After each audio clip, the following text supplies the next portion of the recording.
In order for you to be in a position where you have to forgive someone, they had to have done something to you or said something to you that hurt you, offended you, disrespected you, caused you harm, something that devastated you, something that disappointed you.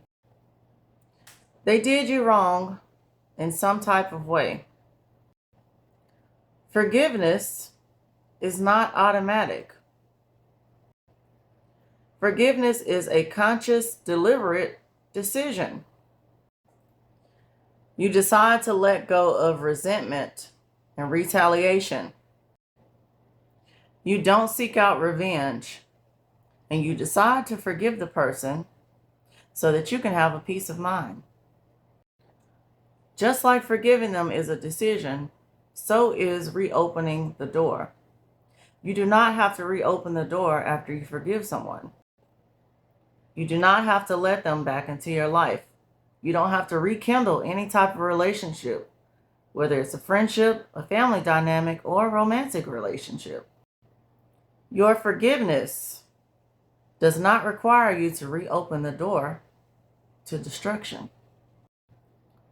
Depending on the type of offense, sometimes it can take a while to quote unquote get over it. People like narcissists and toxic people, manipulators and users want you to hurry up and just get over it. They want you to hurry up and forgive them. When you let go of the resentment and the hurt that you feel, when you process it and go through your emotions, you're doing this for your own sake, for your own freedom, for your own well-being, your own mental health, your own protection. Narcissists, users, toxic people, and manipulators think that forgiveness is for them. They think forgiveness is just another opportunity for them to do you in. Another opportunity to get started all over again with hurting you. When you have something like a broken heart, it takes time to fix it. It takes time to heal it.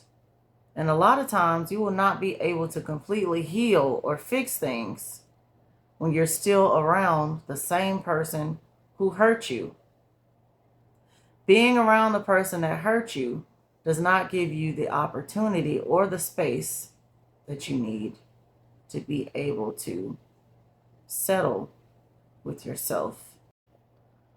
Forgiveness is not the same as forgetting an offense, forgetting what happened to you, forgetting what someone did to you.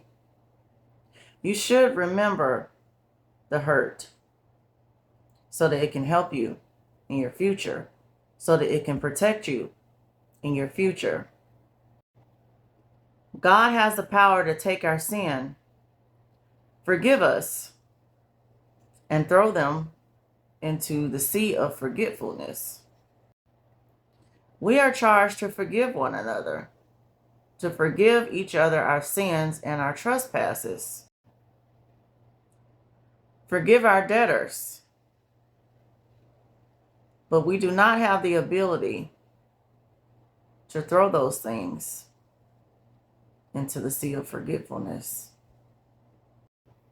Our heart, our mind, and our body will remember that hurt. The goal is to forgive. The goal is to forgive even 70 times 7. The goal is to cast our cares upon the Lord. The goal is to put aside those things that so easily beset us. We want to reduce our stress. We want to prevent things such as depression and anxiety. We don't want to be anxious for anything. So it is best for us to forgive. But we don't have to forget. Forgiveness is not condoning someone's bad behavior. It doesn't mean we agree with what they did. We're okay with what they did just because we forgive them. But a narcissist will think otherwise. Forgiveness is not a cancellation of accountability. You can forgive someone and still hold them responsible for how they treated you, for how they mishandled you. But in a narcissist's mind, they think that if you forgive them, then you have relieved them of responsibility and accountability. This is what they prefer because they don't like to be responsible. They don't like to be held accountable. Forgiveness is not a guarantee that you will reconcile with the person. You don't have to do a kiss and make up. You don't have to ever speak to the person again, but you can still forgive them. Just because you choose not to engage with someone again doesn't mean you haven't forgiven them. You have forgiven them. You see that the person will not accept you. And so therefore you've made a decision. You made a decision to shake the dust off your feet and move on.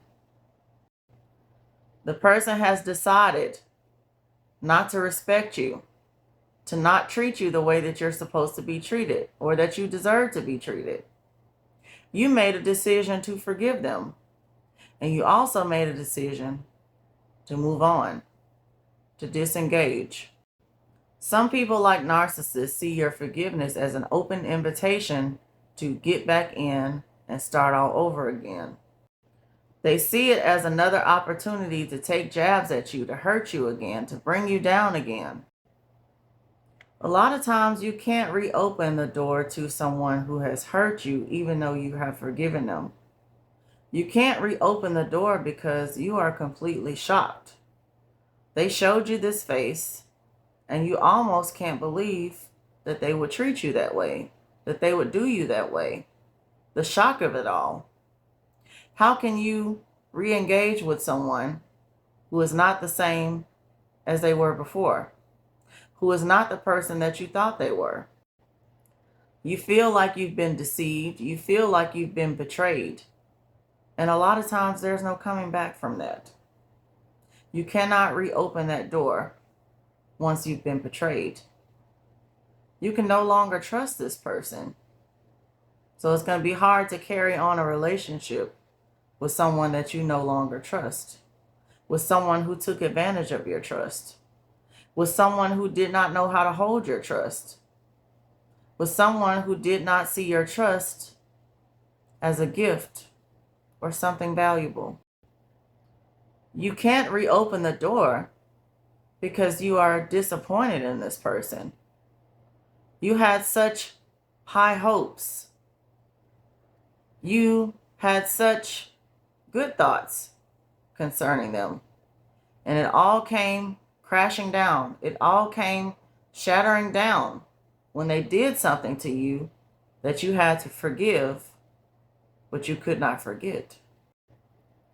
You're disappointed that your hopes and dreams concerning this person have died, have been destroyed, have been dismantled. We can't reopen the door because we have had our lesson learned. We learn that this person cannot be trusted. We learn what happens when we let our guard down around this individual. We learned what happened the last time we allowed this person to get close to us. We learned what this person is actually capable of, what they will actually do when they get the opportunity. We learned that this person is a snake in the grass. We don't want to reopen that door for another opportunity for them to bite us, another opportunity for them to attack us, hurt us, cause us harm, another opportunity to put us in danger. We forgave the person for striking us, but we can't reopen the door so they can strike us again. We can't reopen the door after we forgive someone because that would be like looking back. God charges us not to look back. We must put our hand to the plow and not look back. If we look back, we're unfit for the kingdom. If we look back, after we've forgiven someone, we can turn into a pillar of salt. If we look back after we have forgiven someone, we are living in fear and we don't have faith for our future. We have to believe that there is someone better out there that will treat us better. There is someone who will not offend us, someone who will not betray us, someone who will not disrespect us. That person is out there. But if we keep reopening the door to people who have done such terrible things to us, can we ever get to our future? Can we ever make it to the expected end? Can we ever make it? Forgiveness should never be a trap. Forgiveness should never be an excuse for a narcissist to have a stronghold on you. Forgiveness should never be a pit that we fall in. Forgiveness should never be a set of chains that can't be broken. We don't owe anybody anything, as my grandma would say. If you have forgiven them, then that's all you need to do. You forgive them as God has commanded, as God has stated in His Word. Nothing else is required. You can pray for your enemies as part of forgiveness. You do not owe anyone another chance, a second chance, a 30th chance.